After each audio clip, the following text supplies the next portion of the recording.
এই রাজ্যের কমিউনিস্টরা বিভিন্ন চিটফান্ড সংস্থার নাম দিয়ে আজকে এই রাজ্যের বুকে গরিবদের টাকা আত্মসাৎ করেছে। রোজভ্যালির টাকা হোক, সাপোর্ট ইন্ডিয়া টাকা হোক, বিভিন্ন চিটফান্ড সংস্থার নাম দিয়ে এই কমিউনিস্টরা এই রাজ্যের গরিব মানুষের জমাকৃত টাকাগুলি, আর বিশেষ করে আমাদের এই রাজ্যের মহিলাদের জমাকৃত টাকাগুলি এই কমিউনিস্টরা আত্মসাৎ করেছে। গরিবের সরকার স্লোগান দিয়েছে।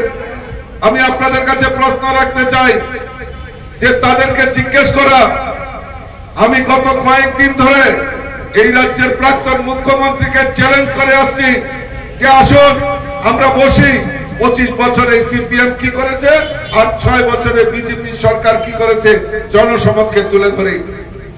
আমার প্রশ্নের উত্তর দেওয়ার সৎসাহস নেই, কারণ তারা 25 বছরে এই রাজ্যের জনগণকে খালি লুণ্ঠন করেছে, গরিবদের কাছে খালি লুণ্ঠন করেছে।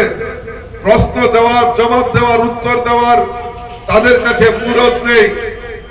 আমি আপনাদের কাছে বলছি বন্ধুগণ, যে 25টা বছর শাসন করায় গরিবদেরকে শোষণ করা, কৃষকদেরকে শোষণ করা এই কমিউনিস্টের কাজ ছিল।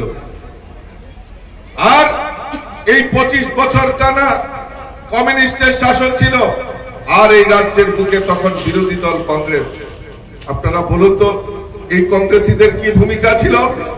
যারা এই সিপিএম এর বিরোধিতা করত এই শেখেরকুট এলাকায়, আমি জানি অনেক কংগ্রেসী নেতারা এখনো ঘোরাঘুরি করছেন।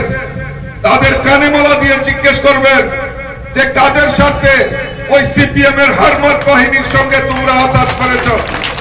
শেখেরকুটে যারা দীর্ঘদিন ধরে বাম বিরোধী আন্দোলন করত, কংগ্রেস করত, তাদের পরিবারগুলিকে অত্যাচার করেছে ওই সিপিএম এর ঘাতক বাহিনী, নতুবা তাদেরকে হত্যা করা হয়েছে। অনেক কংগ্রেসী নেতাকে এই শেখেরকুট থেকে আগরতলায় নতুবা ত্রিপুরার বাইরে গিয়ে পর্যন্ত প্রাণের রক্ষা করতে হয়েছে। আমরা সেই দিন কি ভুলে গেছি? আজকে ওই কংগ্রেসী নেতাদেরকে কানে মালা দিয়ে জিজ্ঞেস করবে যে কাদের সাথে তোমরা ওই সিপিএম এর লেজুর বৃদ্ধি করছো। ভুলে গেছেন সেই দিনগুলি? সিপিএম এর সেই 25টা বছর মানুষকে অত্যাচার যেভাবে করেছে। আজকে এই শেখেরকুট পঞ্চায়েত এলাকা আমরা দাঁড়িয়ে আছি, এখানে অনেকে আছেন যারা কংগ্রেস করতেন।